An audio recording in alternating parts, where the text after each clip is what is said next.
Hello అండి. మా terrace గార్డెన్లో స్టార్ ఫ్రూట్స్ ఇప్పుడు పెద్ద సైజ్ అయిందండి. చూడండి, ఇలా ఇలా కొమ్మకు కింద నుంచి అన్నమాట. చూడండి, వరుసగా ఇలా ఇలా అయిందండి. ఇప్పుడు కొంచెం పసుపు ఇలా బాగా ఎల్లో సైడ్ వచ్చిందంటే అప్పుడు కోయాలండి. ఇది ఇప్పుడు కోసి మనం ముక్కలుగా కట్ చేస్తే స్టార్ లాగా వస్తుందండి. అందుకే ఇది స్టార్ ఫ్రూట్ అయిందేమో పేరు వచ్చింది. ఇలా చెట్టు నిండుకున్నాయండి. చూడండి, ఇలా సైజు పెద్దగా అయింది. ఇప్పుడు కలర్ తీరుతుంది అనమాట. ఇది బాగా ఎల్లోయిష్ వచ్చిందంటే అప్పుడు కోసుకొని తినాలండి. కాస్త ఉప్పు కారం కాస్త ఉప్పు చల్లుకొని తిన్నా కూడా చాలా రుచిగా ఉంటుందండి. ఇది మెగ్నీషియము, రిచ్ సి విటమిన్ అంటే చాలా పోషకాలు ఉన్నాయి ఇందులో. స్టార్ ఫ్రూట్ అంటే ఏదో అనుకున్నాం కానీ చాలా సైజు వచ్చింది. చూడండి, ఇంత బాగా పెద్ద పెద్ద సైజు వచ్చిందండి. చూడండి, ఒక్కొక్కటి చూడండి, ఇలా ఇలా కొమ్మకు ఇప్పుడు బాగా ఇంతకుముందు చిన్నగా ఉందండి, ఇప్పుడు బాగా పెరిగి పెద్దగా అయింది. ఇది చూడండి, ఇలా గుత్తులుగా కాస్తాయండి ఇవి. చూసారా?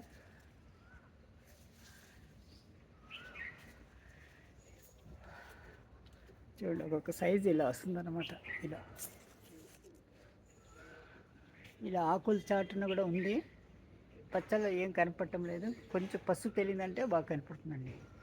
చెట్టు నిండుకు పూత వచ్చింది కానీ పూత కూడా రాలిపోయింది. అయినా కూడా మిగిలిన దాంట్లో ఇంత అయిందనమాట. ఇంకా మొత్తం అయ్యి ఉంటే ఇంకా ఎన్ని అయ్యేదు.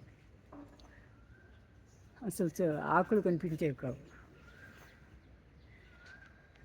చూడండి, చెట్టు చుట్టూ ఇలా ఇలా గుత్తులుగా అనమాట. అటువైపు ఇటువైపు రెండు వైపులు అనమాట. అసలు కాటలే కనపడటం లేదు. కాయలు బాగా ఇది ఇచ్చిందండి. చూడండి, ఇలా గుత్తులుగా వస్తాయి. సైజు పెద్దగా అయింది. చూడండి, ఇలా ఇప్పుడు ఇది పసుపు. ఇన్ని రోజులు వర్షాలప్పుడు కొంచెం అన్నీ పచ్చగా అయిపోయినాయి.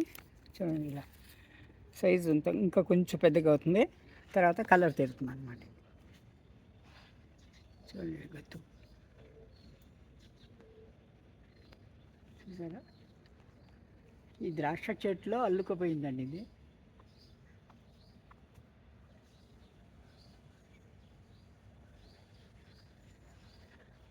మీకు కనపడుతుందో లేదో కానీ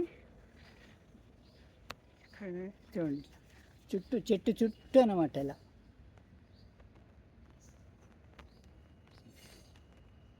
చూడండి, ఇలా సైజు పెద్దగా అయ్యింది.